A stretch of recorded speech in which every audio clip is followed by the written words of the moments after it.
Si vers 35 ans, tu as une glycémie élevée, tu as un risque beaucoup plus élevé de développer Alzheimer vers la fin de ta vie. Et certains scientifiques appellent Alzheimer le diabète de type 3. Parce que ce qu'on voit d'un point de vue biologique et biochimique dans le cerveau d'un patient atteint d'Alzheimer, ce sont des symptômes assez similaires à ce que tu vois dans le corps de quelqu'un qui a un diabète de type 2, notamment glycation, résistance à l'insuline, inflammation et problèmes dans les mitochondries. Donc on est en train de se rendre compte que ce modèle d'Alzheimer comme étant une maladie liée uniquement aux plaques dans le cerveau n'est pas tout à fait complet et qu'en fait c'est très possible que ce soit une maladie métabolique.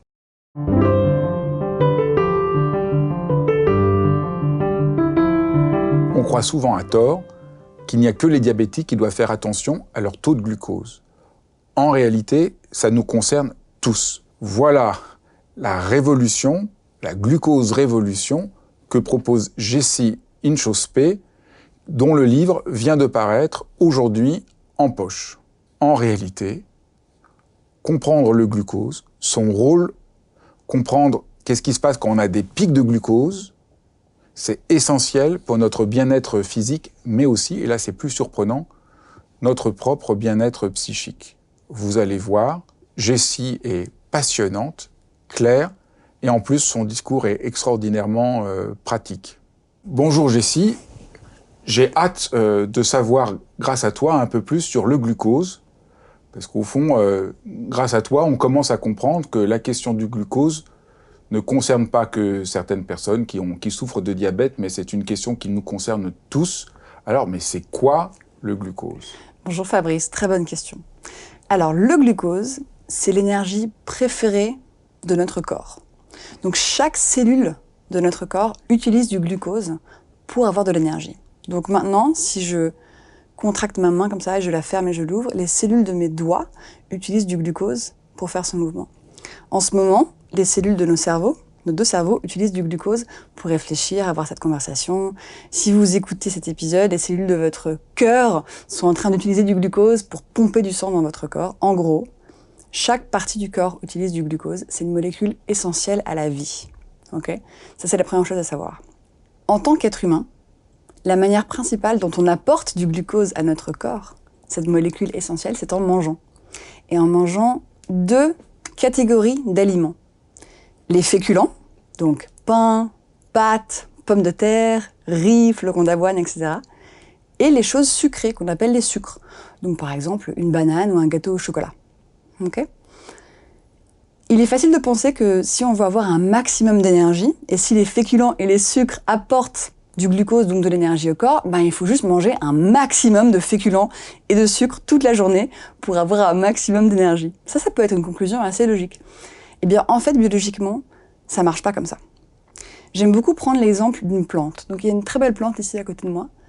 Et je sais que cette plante a besoin d'un petit peu d'eau pour vivre. Donc, je donnerai un petit peu d'eau tous les jours. Mais si je donne à cette plante trop d'eau, eh bien, elle va mourir. Et le corps humain, c'est assez similaire. Le corps humain a besoin d'un peu de glucose, mais trop de glucose, et les problèmes commencent à survenir. Et pourtant, on peut vivre sans manger aucun féculent et aucun sucre. Absolument. Comment c'est possible?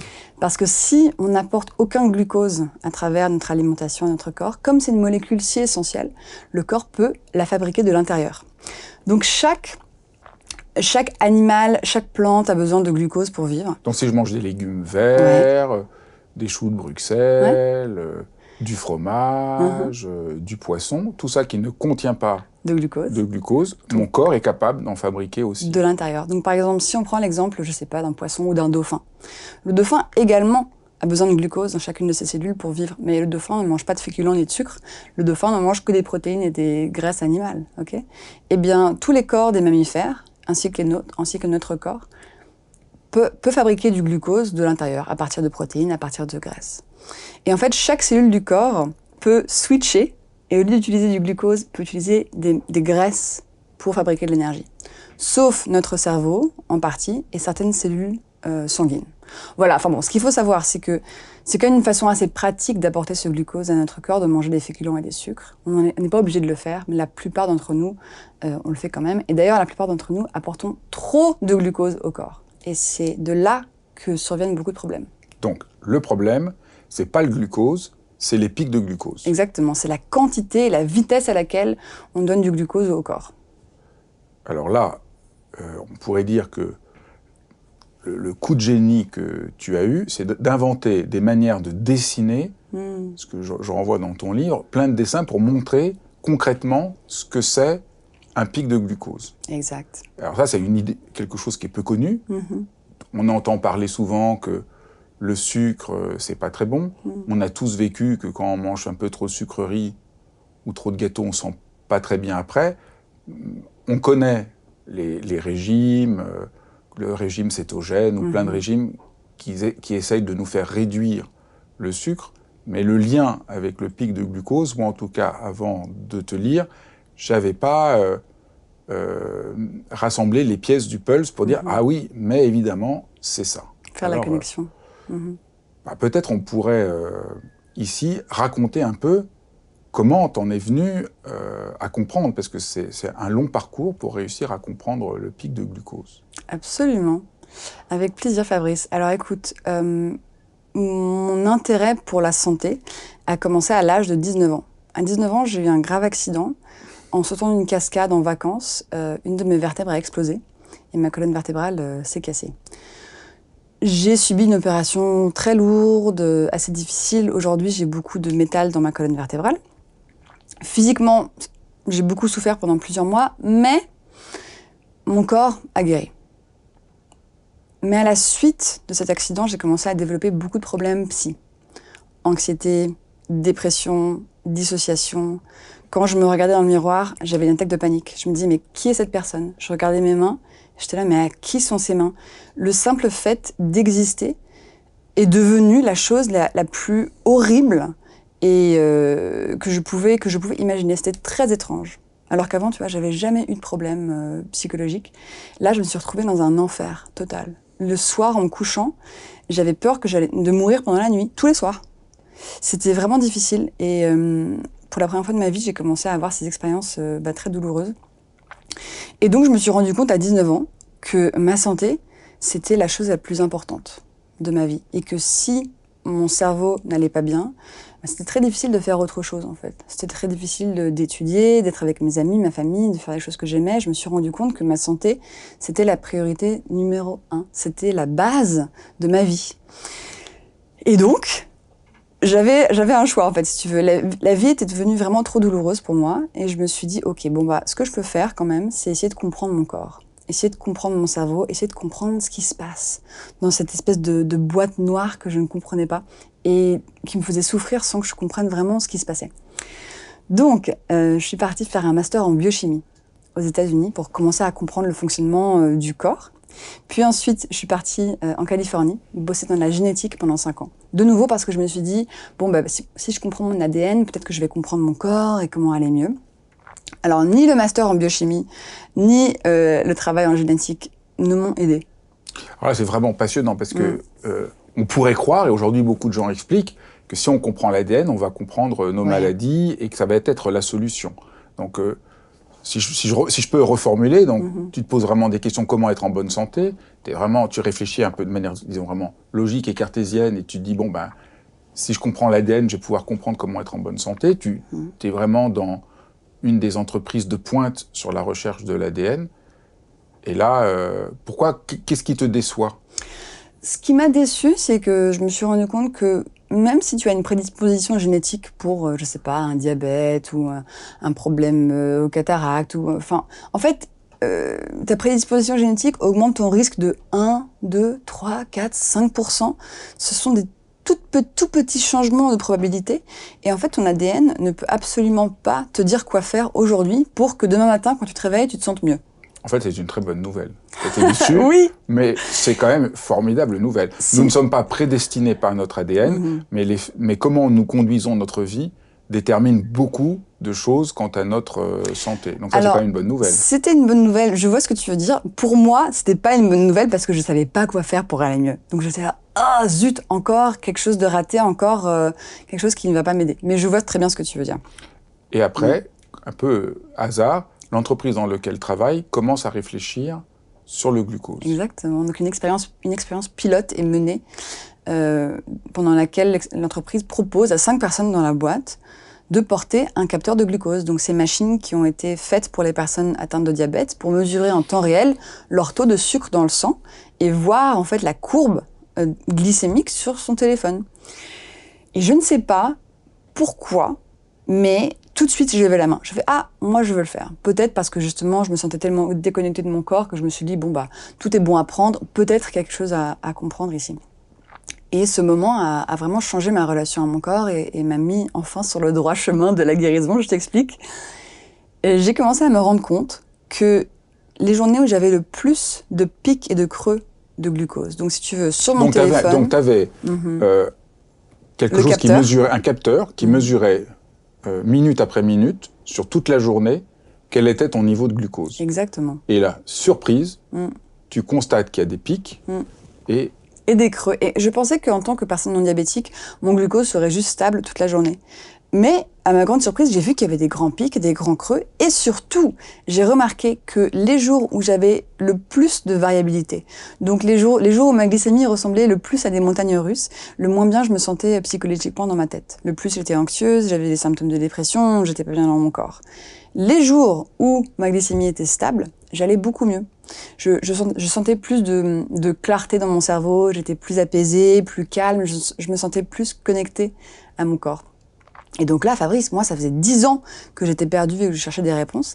Et là, je me dis, mais mince alors c'est super intéressant. Donc mon glucose agit sur mon cerveau. Et mon glucose, je peux le gérer, je peux le manipuler avec la façon dont je m'alimente. Et pour moi, ça a été un moment, ça a été un grand soulagement, parce qu'enfin, j'avais une piste. Tu vois, après 10 ans dans le brouillard total, enfin, je me suis dit, ah, peut-être qu'ici, il y a quelque chose qui va pouvoir m'aider. Et de là, ma passion pour le sujet s'est grande ouverte, et c'est pour ça que je suis là aujourd'hui. C'est après ce moment. Donc, la découverte qui commence, disons, à être un peu connue, mais il y a encore beaucoup de résistance, c'est qu'il y a un lien entre notre alimentation, pas seulement notre santé physique, mais aussi notre santé mentale. Donc ça, c'est important de le souligner, parce qu'il y a encore pas si longtemps, on considérait que ces questions d'alimentation étaient pas très sérieuses, pas très rigoureuses. Mais il n'y a pas très longtemps, on pensait par exemple que l'alimentation n'avait aucun impact sur, je sais pas, le cancer par exemple. Donc on vient de loin quand même. On vient de loin, ouais. Mais ce qui est encore beaucoup moins connu, c'est ce lien dont tu as fait l'expérience et dont tu as pu, par plein d'études, montrer que tu n'étais pas la seule. Tu n'es pas la seule à qui il y a un lien avec le glucose, mais c'est une sorte de loi fondamentale du corps humain. Du corps humain. Voilà, donc je me suis intéressée et c'était assez rigolo parce qu'au même moment, et moi je crois beaucoup en l'univers qui nous fait des petits cadeaux, au même moment de cette découverte avec mon capteur de glucose, je me suis cassé la cheville. Et du coup, j'étais alitée pendant 1 mois, je pouvais pas bouger, j'étais sur mon canapé chez moi. Et donc j'ai pu passer 1 mois à rechercher sur Google Scholar, à lire toutes les études que je trouvais sur le glucose chez les personnes non diabétiques, à vraiment commencer à m'imprégner de ce domaine scientifique, de lire toutes les découvertes formidables faites aux 4 coins du monde par des équipes vraiment exceptionnelles. Parce que tu étais quand même bien formé à faire ce travail-là, Exactement. Puisque ton métier, ce que tu avais été formé, c'est de faire de la vulgarisation scientifique, de lire des documents scientifiques que les médecins n'ont pas toujours le temps de lire et de leur faire des synthèses qui leur permettent... Donc tu connais bien le langage de la science. Je connais bien. Et avant mon master en biochimie, j'avais fait une licence en mathématiques. Donc pour moi, tu vois, regarder les données, les analyser, comprendre leur message, c'était assez facile pour moi. Donc tu étudies très... ce qui est important de dire, voilà, c'est pas juste ton intuition, mais il y a tout un travail de recherche de fond. Bien sûr. Et qu'est-ce qu'on découvre? Alors je découvre que je ne suis pas toute seule, que les études estiment qu'environ 80% des personnes qui n'ont pas de diabète peuvent quand même enregistrer de façon quotidienne ces pics et ces creux de glucose. Et ça a été une découverte absolument fondamentale dans le domaine parce que auparavant, on pensait que si on n'avait pas de diabète, le glucose, ça n'avait aucune importance, le glucose serait toujours stable et très bien. Maintenant, on comprend que même si on n'a pas de diabète, on peut quand même enregistrer ces montagnes russes glycémiques. Deuxièmement, je constate, Fabrice, à travers les études, que ces pics ont une influence sur beaucoup de systèmes dans notre corps. Que ce soit notre peau, l'inflammation, le vieillissement, la santé mentale, les hormones, le sommeil, bien sûr le développement d'un prédiabète et d'un diabète de type 2. Et donc, je me dis, waouh, en fait, j'ai compris que moi, pour aller mieux, il fallait que j'évite ces pics et ces creux. Mais il s'avère également que pour beaucoup d'autres domaines de santé physique et mentale, lisser ces pics et éviter les montagnes russes, c'est important. Et alors là, Fabrice, j'ai eu un gros dilemme. Parce que moi, j'adore les pâtes et le chocolat. Et donc, je voulais lisser ma courbe de glycémie, mais je voulais pas faire de régime, je voulais pas faire un régime cétogène, je voulais pas enlever le glucose de mon alimentation. Ça ne m'intéressait pas de faire quelque chose comme ça. J'avais envie de trouver des solutions qui me permettraient de manger tout ce que j'aime, tout en évitant ces pics et ces creux. Et de nouveau, j'ai trouvé des solutions dans les études qui venaient de sortir. Donc j'ai eu de la chance aussi, d'un point de vue timing. J'ai vraiment découvert des études qui étaient très jeunes, qui n'avaient pas encore été vulgarisées, qui n'avaient pas encore été communiquées. Et c'était une mine d'or incroyable. Peut-être on peut revenir très rapidement sur tous les symptômes qu'on a des pics de glucose, Ouais. parce qu'il y a ton propre exemple sur tous les problèmes que tu as eu psychiques, mais donc il y a la perte d'énergie, les problèmes de peau, on pense qu'il y a un lien avec Alzheimer. Ouais. Ça, il y a des études qui ont été faites dessus. Absolument. Donc, si vers 35 ans, tu as une glycémie élevée, tu as un risque beaucoup plus élevé de développer Alzheimer vers la fin de ta vie. Et certains scientifiques appellent Alzheimer le diabète de type 3. Parce que ce qu'on voit d'un point de vue biologique et biochimique dans le cerveau d'un patient atteint d'Alzheimer, ce sont des symptômes assez similaires à ce que tu vois dans le corps de quelqu'un qui a un diabète de type 2, notamment glycation, résistance à l'insuline, inflammation et problèmes dans les mitochondries. Donc on est en train de se rendre compte que ce modèle d'Alzheimer comme étant une maladie liée uniquement aux plaques dans le cerveau n'est pas tout à fait complet et qu'en fait c'est très possible que ce soit une maladie métabolique. Donc ça c'est à long terme. Donc à long terme, potentiellement risque augmenté d'Alzheimer, de cancer, bien sûr risque de développer un diabète de type 2 ou un prédiabète. Et aujourd'hui, je te rappelle que 1 milliard de personnes dans le monde ont un prédiabète ou un diabète de type 2. Et ce chiffre augmente chaque année, en France également. Donc c'est un vrai problème. Donc rien que d'un point de vue prévention, c'est important de savoir ça. Mais aussi, d'un point de vue quotidien, on se rend compte que les pics de glucose engendrent fatigue chronique, parce qu'ils impactent nos mitochondries, brouillard mental. Ça veut dire quoi, hypochondrie ? Alors les mitochondries, ce sont les petites usines dans tes cellules qui transforment le glucose en énergie. Et elles sont extrêmement importantes. Et si elles fonctionnent bien, t'as de l'énergie, tu te sens bien. Si elles sont fatiguées et stressées, bah t'es crevé, tu peux rien faire, tout est fatigant. Et nos mitochondries adorent recevoir un flux constant et stable de glucose. Mais lorsqu'elles sentent un pic, elles stressent. Elles font la grève. Elles ferment l'usine. Et du coup, on se sent plus fatigué alors qu'on donne du glucose comme ça tout le temps à nos cellules. Autre chose très importante, les fringales. Donc lorsqu'on est sur une montagne russe glycémique, lors des creux, après les pics, la partie de notre cerveau qui régit les fringales s'active et dit « Fabrice, mange un cookie, mange un cookie ». Biologiquement, les montagnes russes glycémiques augmentent les fringales. Ensuite, hormonalement, surtout chez les femmes, les pics de glucose peuvent engendrer des déréglations hormonales. Impact sur le sommeil, le vieillissement, la peau. Sur la ménopause, absolument. Il y a beaucoup de problèmes, de symptômes lourds à la ménopause sont liés au pic de glucose. Alors, ils ne sont pas liés au pic de glucose parce que quand même c'est un changement hormonal profond de l'organisme. En revanche, les études montrent que le plus on enregistre de pics, le pire sont les symptômes. Voilà. Donc ça rend la ménopause plus difficile d'avoir plus de pics de glucose dans le corps. Et l'infertilité aussi Quel est le lien ? Gros sujet. Alors, lorsqu'on a beaucoup de pics de glucose dans un corps féminin, ce qui se passe, c'est qu'en réponse à ces pics, notre corps sécrète de l'insuline. L'insuline, c'est une hormone super importante qui va attraper l'excédent de glucose et le stocker dans nos muscles, dans notre foie et dans nos cellules adipeuses. Donc c'est une des façons par lesquelles on peut prendre du poids sur le corps. Mais cet excès d'insuline, à long terme, va dire à nos ovaires de créer plus de testostérone, l'hormone mâle. Okay ? Et du coup, dans un corps féminin, on peut commencer à voir un déséquilibre où il y a plus d'hormones mâles que d'hormones femelles. Et ceci peut, du coup, engendrer infertilité, ovaires polykystiques, perte de cheveux, barbe, tu vois, moustache sur le visage, et non-ovulation. Donc voilà. Alors, Là, je pense que tout le monde est convaincu de se dire, là, il faut y aller, il faut que je fasse quelque chose pour mes pics de glucose. Et alors, tu l'as dit, en plus, ce qui est absolument dingue, c'est que tu nous dis pas, eh ben, vous allez arrêter les sucres, vous allez arrêter les féculents. Mais alors là, c'est vraiment absolument incroyable. Tu as trouvé d'autres manières de faire pour éviter les pics tout en mangeant ce qu'on aime. Tu vois, parce que j'avais pas du tout envie d'arrêter, comme tu dis, les pâtes et les gâteaux au chocolat. Du coup, j'ai trouvé des études extraordinaires qui nous proposent des conseils et des principes simples qui nous permettent de manger tout ce qu'on aime en regardant l'ordre, la combinaison, le timing pour lisser les pics tout en mangeant nos pâtes et nos gâteaux au chocolat. Et j'étais très heureuse de les découvrir, donc je suis très heureuse de les partager dans mon livre.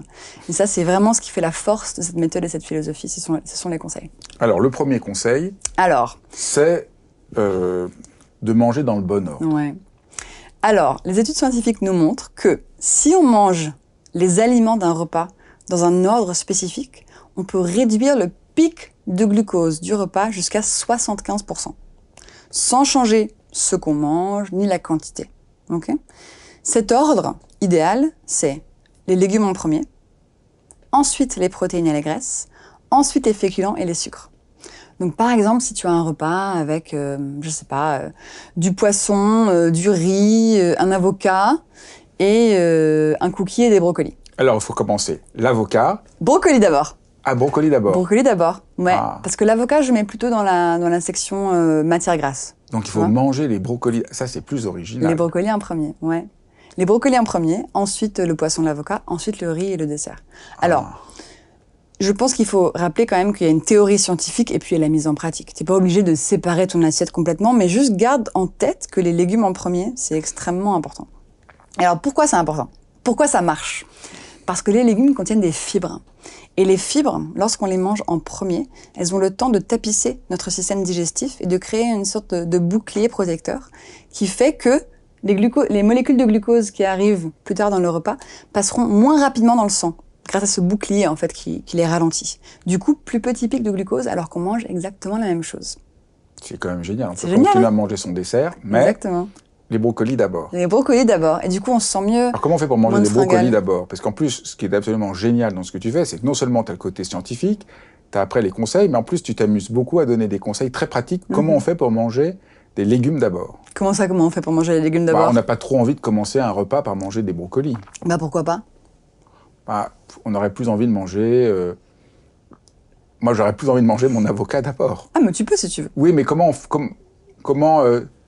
tu donnes des recettes, tu donnes des conseils. Ah, bien sûr. Écoute, il y a des recettes dans mon livre, mais surtout, je me dis, OK, si vous avez des légumes prévus dans votre repas, tout simplement, mangez-les au début du repas. Et vous pouvez les assaisonner, vous pouvez mettre tout ce que vous voulez avec. Il n'y a pas de souci. Tu fais quoi, toi, par exemple? Alors, moi, j'adore le chou-fleur et les courgettes. En général, moi, je prends un légume dans mon frigo et je le cuis soit au four, soit à la poêle avec un peu de beurre et je mange ça au début du repas. Et si je suis au restaurant, très facile.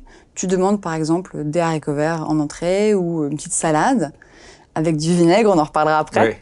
Oui. Mais c'est pas très compliqué. Et si on peut pas cuisiner, même manger 3 petites tomates cerises ou un bout de concombre qui est dans le frigo, ce sera déjà utile. Donc idéalement... Mais vaut mieux manger cru ou cuit? Les deux marchent. Il faut juste éviter les soupes qui ont été mixées pendant longtemps parce que lorsqu'on mixe un aliment, on pulvérise les particules de fibres. Et du coup, la fibre est moins efficace. Mais ça n'a pas d'importance si c'est cuit ou... Non. Donc la salade, ça marchera, ça peut très bien, on peut juste faire la salade. Absolument, tu peux juste faire la salade. On va voir que ça a beaucoup d'avantages, la salade. Donc j'espère que tout le monde a compris.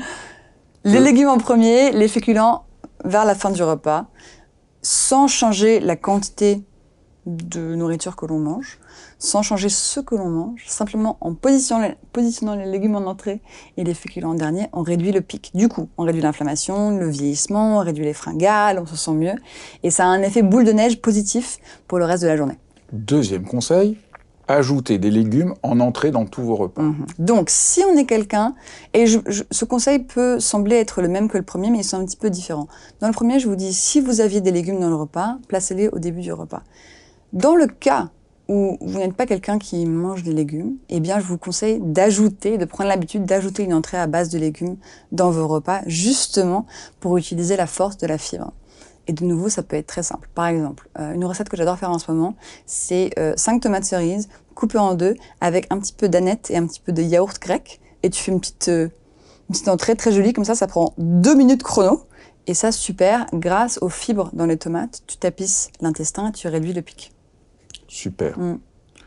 Troisième conseil, stupéfiant, ne plus compter les calories. Ah ouais. Alors là, ça va à l'encontre de beaucoup de ce qu'on raconte. Et la bonne nouvelle, c'est quand même plus amusant, une vie sans avoir à compter les calories. Alors pourquoi ça sert à rien compter les calories? Alors, j'aime beaucoup prendre l'image d'un livre, et c'est parfait parce qu'on est complètement entouré de livres ici. Si je sortais de ton étagère 2 livres qui avaient le même nombre de pages, et que je te disais, Fabrice, comme ces 2 livres ont le même nombre de pages, ce sont les mêmes livres. Lorsqu'on dit que 2 aliments sont identiques pour nous, car ils ont le même nombre de calories, c'est comme dire que 2 livres de 200 pages sont les mêmes, car ils ont le même nombre de pages. Le nombre de calories dans un aliment te dit simplement, en vrai, les calories, elles ont été en premier mesurées en faisant brûler des aliments et en mesurant la chaleur dégagée par l'aliment. Donc si on brûle un cookie et un avocat, et qu'ils dégagent la même chaleur en brûlant, ils ont le même nombre de calories. Mais les calories ne nous disent rien des molécules dans l'aliment. Comme le nombre de pages d'un livre ne nous dit absolument rien de quel est ce livre, tu vois, quel est le message, qui est l'auteur, enfin on ne sait pas. Il faut réapprendre à apprivoiser des aliments en comprenant les molécules qu'ils contiennent. En comprenant, est-ce que cet aliment est fait de féculents et de sucre? Est-ce qu'il va causer un pic? Ou est-ce que cet aliment est fait de protéines, de fibres, de matières grasses? Du coup, va garder ma glycémie stable. Parce que 2 personnes peuvent manger de façon caloriquement identique. Donc toi et moi, on peut tous les 2 manger, 2000 calories par jour. Mais si moi, je mange que des féculents et des sucres, et que je vis sur une montagne russe glycémique, je vais être inflammée, je vais vieillir plus vite à l'intérieur, je vais être pleine de fringales, je vais être crevée, mes hormones vont être dérégulées, peut-être que j'aurai des problèmes de peau, peut-être que je serai en train de me rapprocher dangereusement d'un diabète de type 2. Alors que toi, tu peux manger 2000 calories en gardant une glycémie stable et tu seras en bien meilleure santé physique et mentale. Donc les calories, c'est une bonne façon d'apprivoiser juste la quantité d'un aliment. Genre, tu compares 300 calories de cookies avec 3000 calories de cookies. Ok, ça peut être utile. Mais les calories, ça ne nous dit rien de l'impact de l'aliment sur notre santé, sur notre bien-être, sur notre quotidien. Donc je pense qu'il faut dépasser ça. Et j'ai envie d'apprendre à mes lecteurs à comprendre ce qu'il y a vraiment dans les aliments. Parce que du coup, on est en position de puissance. Si on se fie seulement aux calories sur une étiquette, on comprend rien et on va probablement manger des choses qui vont nous rendre malades. Est-ce que ce qu'on explique sur les sucres lents et les sucres courts, c'est vrai? Alors oui, mais c'est incomplet. Donc on dit que les sucres rapides, ce sont des choses sucrées, donc par exemple glace, jus de fruits, gâteau, dessert, donc des choses qui contiennent du sucre. Et on dit que les sucres lents sont des aliments plus complets, type pâtes, riz, etc. Eh bien, c'est pas tout à fait vrai. Je trouve que c'est utile à comprendre parce que c'est vrai que dans les aliments, dans les sucres lents, il y a plus de fibres. Du coup, ils arrivent plus lentement dans le sang et créent un pic plus faible. Mais c'est pas complet, parce que ça oublie d'expliquer qu'un aliment, en fonction du moment où tu le manges, en fonction de l'ordre, en fonction de la combinaison, en fonction de ce que tu fais avant, ce que tu fais après, aura un impact très différent sur le corps. Mais oui, il est assez clair que les sucres lents sont meilleurs pour l'organisme et le glucose que les sucres rapides, si tu veux. Troisième conseil, le petit déjeuner. Ah, mon préféré. Alors, le petit déjeuner. Petite histoire. J'ai grandi en mangeant une crêpe au Nutella tous les matins et un grand verre de jus d'orange. Eh ben, c'est pas ça qu'il faut faire. Si j'ai bien compris Gagné, ton Fabrice. livre, c'est pas ça qu'il faut faire. Mais quand j'étais jeune, c'est vrai qu'après un petit déjeuner comme ça, pendant 20 minutes, je me sentais réveillée. J'avais l'impression d'avoir de l'énergie. Tu vois, j'étais prête à aller à l'école, j'étais pumped up, c'est parti. Qu'est-ce que je sentais? Quelle était cette émotion ou ce sentiment que j'avais? En fait, lorsqu'on mange du sucre le matin, ou n'importe quand, ça libère de la dopamine dans le cerveau. Et la dopamine, c'est l'hormone du plaisir.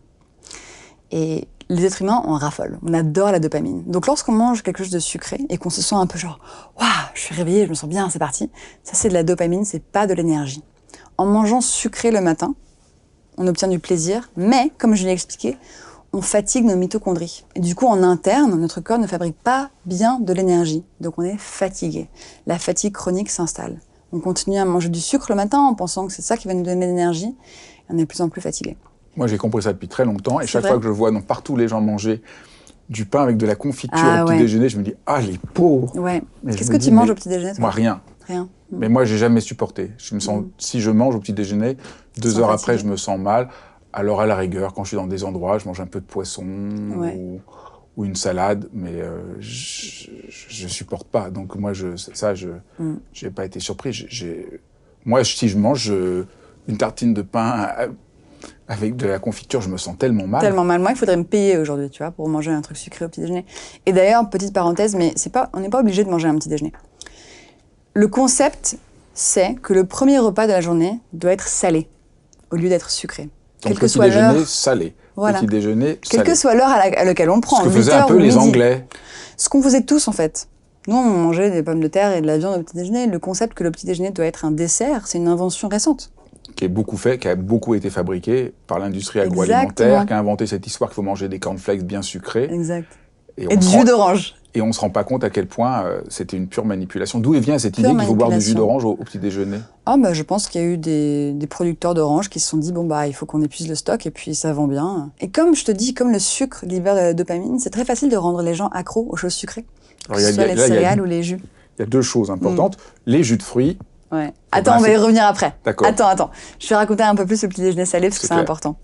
Alors donc, si le matin, on prend que des féculents et des sucres, genre tartine de confiture, genre des flocons d'avoine avec du miel, des céréales, du jus de fruits, etc. Du granola. Ce qui se passe, c'est qu'on crée un gros pic de glucose le matin. Ce pic de glucose va déclencher des montagnes russes pour toute la journée. Du coup, pour toute la journée. Absolument. Le petit déjeuner contrôle le reste de la journée. Parce que le matin, après avoir dormi, notre système est complètement vide. Donc, quelque chose, la chose que tu vas manger, elle va arriver très rapidement dans ton sang. Ok, on est très sensible le matin.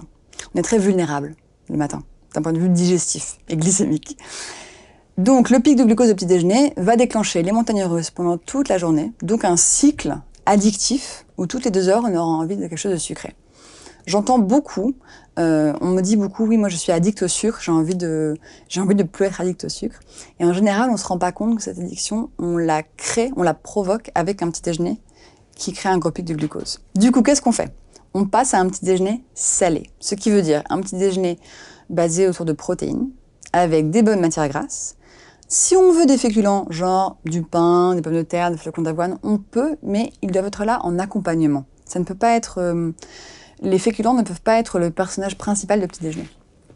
Et enfin, au petit déjeuner, rien de sucré, sauf si on veut vraiment quelque chose de sucré, des fruits entiers. Ça passe, c'est OK. De nouveau pour le goût. Okay, ils ne doivent pas être l'élément principal du petit déjeuner. Donc moi, au petit déjeuner, j'adore un yaourt avec du beurre d'amande, une belle omelette, des restes du dîner de la veille, par exemple. Et j'ai plein de recettes qui permettent aux gens de faire le changement. Le jus de fruits, catastrophe. Catastrophe. Absolument. Donc j'ai un autre conseil dans le livre qui s'appelle « Si on mange des fruits, il faut absolument qu'ils soient entiers ». Je t'explique. Alors, les fruits, déjà, il faut savoir que les fruits qu'on trouve aujourd'hui au supermarché ne sont pas naturels.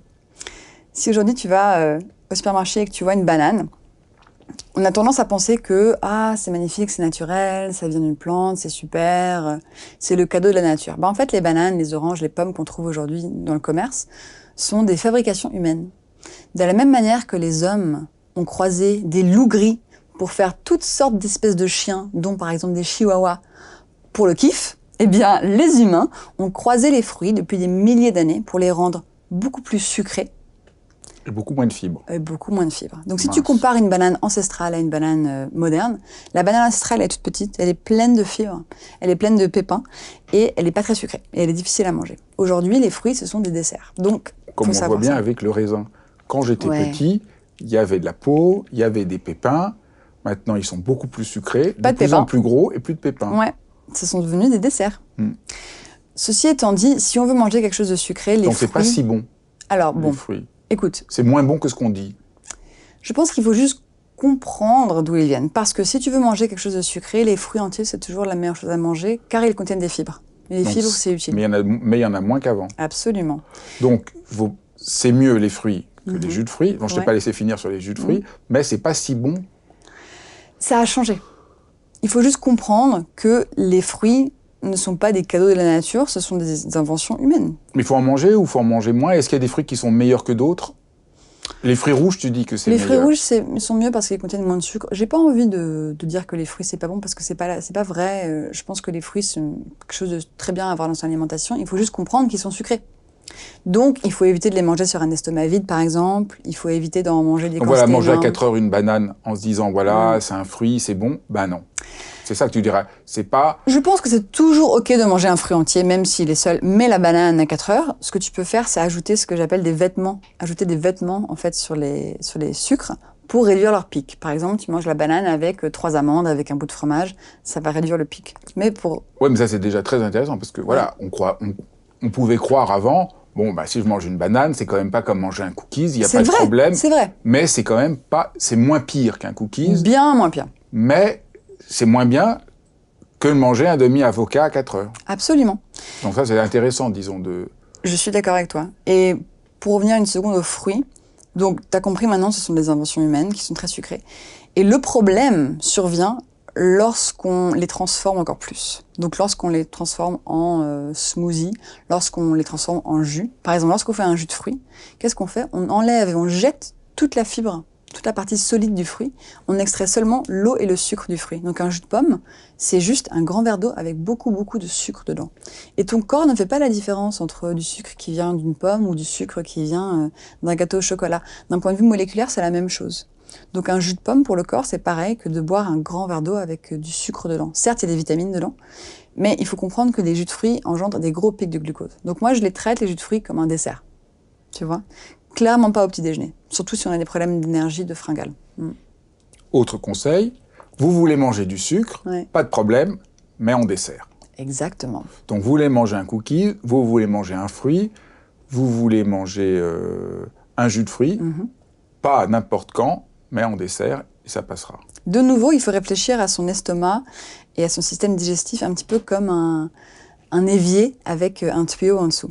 Lorsque l'évier est vide, lorsqu'on n'a rien dans l'estomac, par exemple à 4 heures entre les repas ou le matin lorsqu'on se lève, ce qu'on va manger va passer très rapidement dans le sang.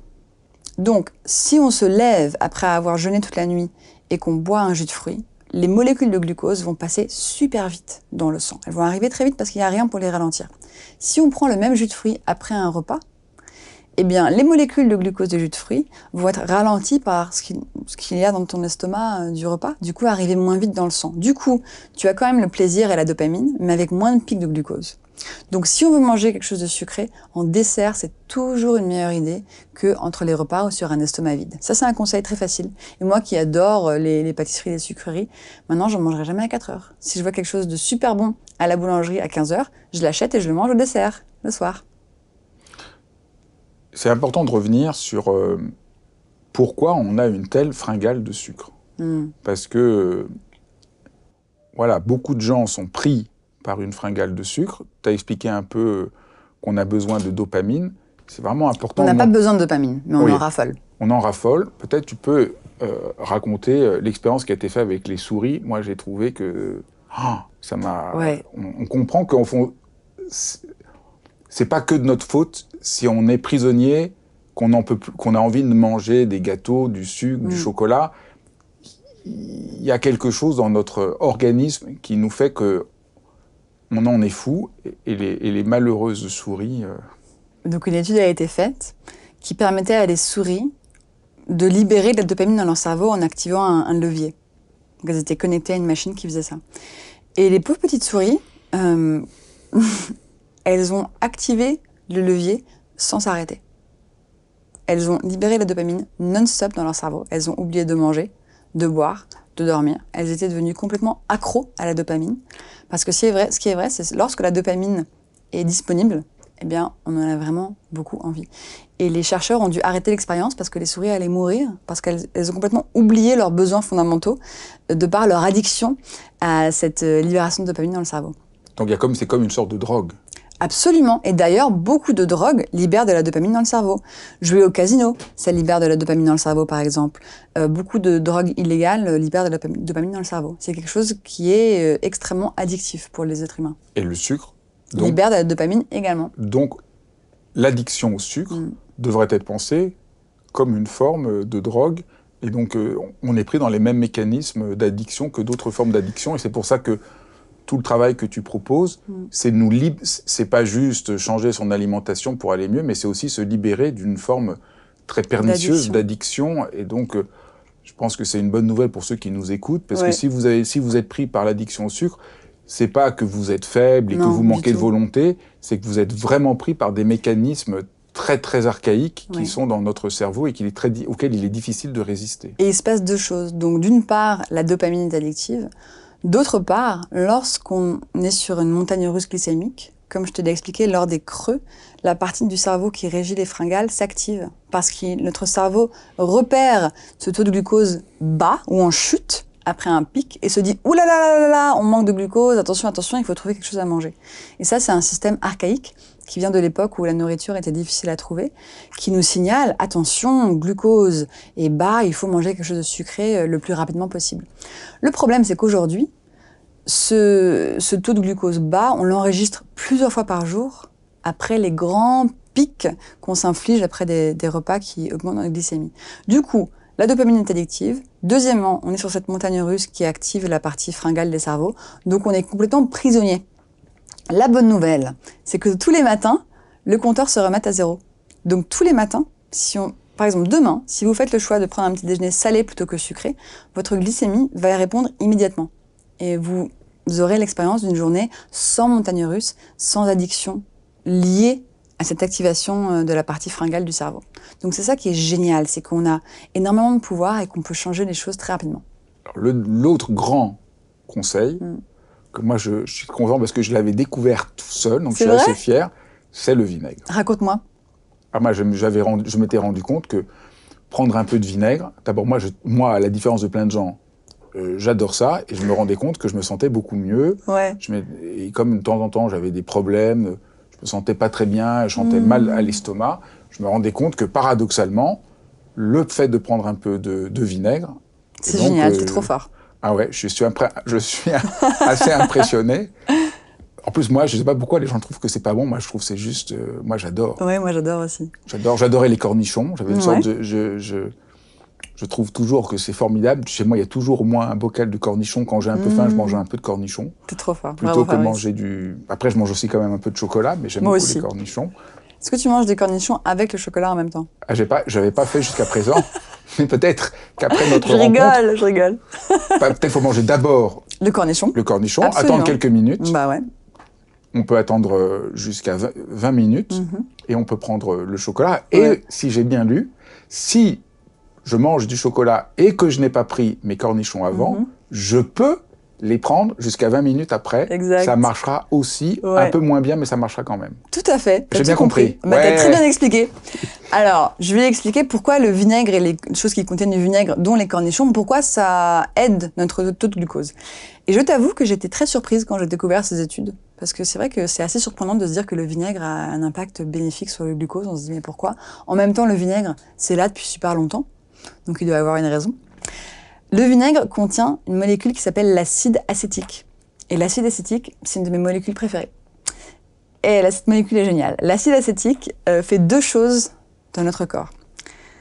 Premièrement, l'acide acétique ralentit la vitesse à laquelle les féculents et les sucres se transforment en glucose lorsqu'on les digère. Donc de nouveau, ralentit la vitesse à laquelle le glucose arrive dans le sang. Ça, c'est super important.